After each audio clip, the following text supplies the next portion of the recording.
അദ്ദേഹം ചിന്തിച്ചു കൊണ്ടിരിക്കുന്ന അവസ്ഥയിലാണ് എന്തെങ്കിലും വേണോ എന്ന് അദ്ദേഹം ചോദിച്ചത്.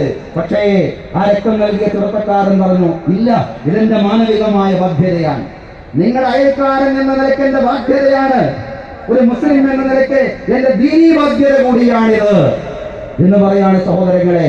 ഇതുപോലുള്ള നല്ല നല്ല ഒരുപാട് അനുഭവങ്ങൾ അൾജീരിയയിൽ വെച്ച് മുറാദ് ഹോഫ്മാൻ എന്ന് പറയുന്ന ഈ ബുദ്ധിജീവി, അതല്ലെങ്കിൽ ആ ജർമ്മൻ അംബാസഡർ അനുഭവിച്ചപ്പോ ആ നല്ല അനുഭവങ്ങളായിരുന്നു ഇസ്ലാമിന്റെ ശാന്തിയുടെ, സമാധാനത്തിന്റെ, സ്നേഹത്തിന്റെ, സൗഹൃദത്തിന്റെ തീരത്തെ കണയാൻ അദ്ദേഹത്തെ പ്രേരിപ്പിച്ചത് എന്ന് നമുക്ക് കാണാൻ സാധിക്കുന്നതാണ്. സഹോദരങ്ങളെ, വേറൊരു സംഭവം പറയുന്നുണ്ട്.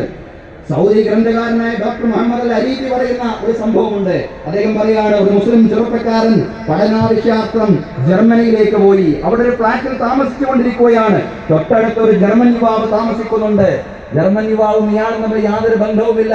എപ്പോഴെങ്കിലും ജർമ്മൻ യുവാവ് ഈ മുസ്ലിം ചെറുപ്പക്കാരനെ കാണുമ്പോൾ വളരെ ദേഷ്യത്തോടുകൂടി മുഖം കൂർപ്പിച്ചുകൊണ്ട് നോക്കുകയാണ്. അദ്ദേഹത്തിന് ഇസ്ലാമിനെയും മുസ്ലിങ്ങളെയും സംബന്ധിച്ചുള്ള തെറ്റിദ്ധാരണയാകാം അങ്ങനെ നോക്കാനും ഇടപഴകാനും അദ്ദേഹത്തെ പ്രേരിപ്പിച്ചത് എന്നുള്ളതാണ്. ഈ ജർമ്മൻ യുവാവ് ഏതാണെങ്കിലും 2-3 മാസത്തേക്ക് അവിടം വിട്ടു പോവുകയാണ്.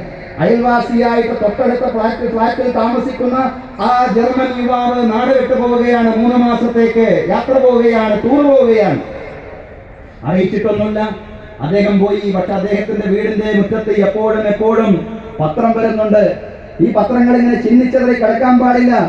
ആ ജർമ്മൻ യുവാവ് തിരിച്ചു വരുമ്പോ അദ്ദേഹത്തിന് ഇത് പ്രയോജനപ്പെടുത്താൻ പറ്റുന്ന രീതിയിൽ ക്രമീകരിച്ചു വെക്കണം. ഈ പത്രങ്ങളെല്ലാം ക്രമീകരിച്ചു വെക്കുകയാണ് ഈ സൗദി ചെറുപ്പക്കാരൻ. പത്രങ്ങളെല്ലാം ക്രമീകരിച്ചു. 3 മാസം കഴിഞ്ഞപ്പോ ആ ജർമ്മൻ യുവാവ് തിരിച്ചെത്തിയപ്പോ അഭിവാദ്യം ചെയ്തുകൊണ്ട് ആ യുവാവിന്റെ അടുക്കലേക്ക് സൗദി ചെറുപ്പക്കാരൻ ചെല്ലുന്നുണ്ട്. എന്നിട്ട് ചെന്നുകൊണ്ട് അദ്ദേഹത്തെ അഭിവാദ്യം ചെയ്യുന്നു എന്ന് മാത്രമല്ല, ഈ പത്രക്കെട്ടുകൾ വളരെ ക്രമത്തിൽ ഓരോ ദിവസവും വന്ന പത്രങ്ങൾ അതിൻ്റെതായ സ്ഥാനത്ത് തന്നെ വെച്ചുകൊണ്ട് ആ ജർമ്മൻ ചെറുപ്പക്കാരനെ ഏൽപ്പിക്കുകയാണ്. ഉടൻ തന്നെ ജർമ്മൻ യുവാവ് അദ്ദേഹത്തിന്റെ പോക്കറ്റിൽ കൈയിട്ടുകൊണ്ട്, നിങ്ങൾ വല്ലതും പ്രതീക്ഷിച്ചാണോ ഇത് ചെയ്തത് എന്ന് ചോദിക്കുമ്പോൾ ഇദ്ദേഹം പറയാണ്, അല്ല, നിങ്ങൾ എന്റെ അയൽക്കാരനാണ്. അയൽക്കാരൻ എന്ന നിലയ്ക്ക് എന്റെ ഉത്തരവാദിത്തമാണ്. നിങ്ങൾക്ക് വരുന്ന പത്രങ്ങൾ, നിങ്ങൾക്ക് വരുന്ന പീഡിക്കൽസുകൾ അത് നഷ്ടപ്പെടാതെ സൂക്ഷിച്ചു വെക്കുക എന്ന് പറയുന്നത് അയൽവാസി എന്ന നിലയ്ക്ക് എന്റെ ഉത്തരവാദിത്തമായിട്ടാണ് എന്റെ ദീൻ, എന്റെ മതം എന്നെ പഠിപ്പിച്ചിട്ടുള്ളത്.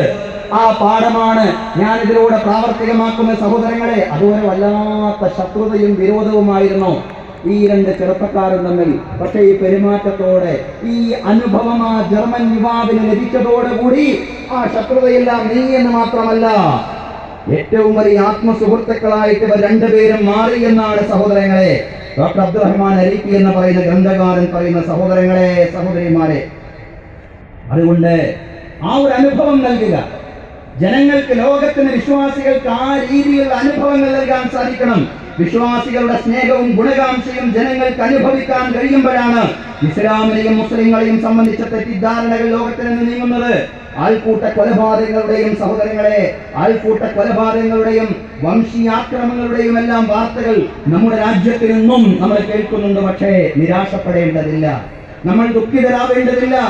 അക്രമങ്ങൾക്കെതിരെ വിരൽ ചൂണ്ടാൻ നമ്മുടെ നാട്ടിലെ സഹോദര സമുദായാംഗങ്ങൾ തന്നെ മുന്നോട്ട് വരുന്ന ചില വാർത്തകളും അതോടൊപ്പം നമ്മൾ കണ്ടുകൊണ്ടിരിക്കുന്നു, കേട്ടുകൊണ്ടിരിക്കുന്നു എന്നുള്ളതാണ്. കഴിഞ്ഞ ജനുവരി 26-ന് ഉത്തരാഖണ്ഡിൽ നിന്ന് കേട്ട ഒരു വാർത്ത മതനിരപേക്ഷ നിലപാടുകാർക്ക് ഏറെ പ്രതീക്ഷ നൽകുന്ന വാർത്തയാണ്. ദീപക് കുമാർ എന്ന പേരുള്ള ഒരു ചെറുപ്പക്കാരൻ തന്റെ സുഹൃത്തിന്റെ കടയിലിരിക്കുമ്പോഴാണ് തൊട്ടടുത്ത കടയിൽ നിന്ന് ഒച്ചയും ബഹളവുമെല്ലാം കേൾക്കുന്നത്. വക്കീൽ അഹമ്മദ് എന്ന പേരുള്ള ഒരു വൃദ്ധൻ ബാബ എന്ന പേരിൽ 30 വർഷമായി ഒരു കട നടത്തുന്നുണ്ട്. ആ കടയുടെ പേര് മാറ്റണമെന്ന് ആവശ്യപ്പെട്ടുകൊണ്ട് ഒരു സംഘം വന്ന് അഹമ്മദിനെ ഭീഷണിപ്പെടുത്തുകയാണ്. ഈ രംഗം കണ്ട് നിശബ്ദനാവാൻ ദീപക് കുമാറിന് സാധ്യമായില്ല എന്നുള്ളതാണ്. അദ്ദേഹത്തിന്റെ ധർമ്മബോധം അദ്ദേഹത്തെ അതിന് അനുവദിച്ചില്ല. 30 വർഷത്തെ പഴക്കമുള്ള അഹമ്മദിന്റെ കടയുടെ പേര് നിങ്ങൾക്ക് മാറ്റണമല്ലേ എന്ന് ഭീഷണിപ്പെടുത്തുന്ന സംഘത്തോട് ദീപക് കുമാർ ചോദിക്കുന്നുണ്ട്. അങ്ങനെ ദീപക് കുമാർ ചോദിക്കുമ്പോ കൂട്ടത്തിൽ ഒരാൾ അദ്ദേഹത്തോട് ചോദിച്ചു വന്ന, നിങ്ങൾ ആരാ, നിങ്ങളുടെ പേരെന്താണെന്ന് ചോദിക്കുമ്പോഴാണ് ദീപക് കുമാർ പറഞ്ഞത്, എന്റെ പേര് മുഹമ്മദ് ദീപക്കാണ്. സഹോദരങ്ങളെ, ഒരു മനുഷ്യനെയും അയാളുടെ മതത്തിന്റെ പേരിൽ മാറ്റി നിർത്താൻ പാടില്ല എന്നുള്ളതാണ്. ഒരു മനുഷ്യനെയും അയാളുടെ മതത്തിന്റെ പേരിൽ ഭീഷണിപ്പെടുത്തുന്നത് നോക്കി നിൽക്കാൻ തയ്യാറാവാത്ത എത്ര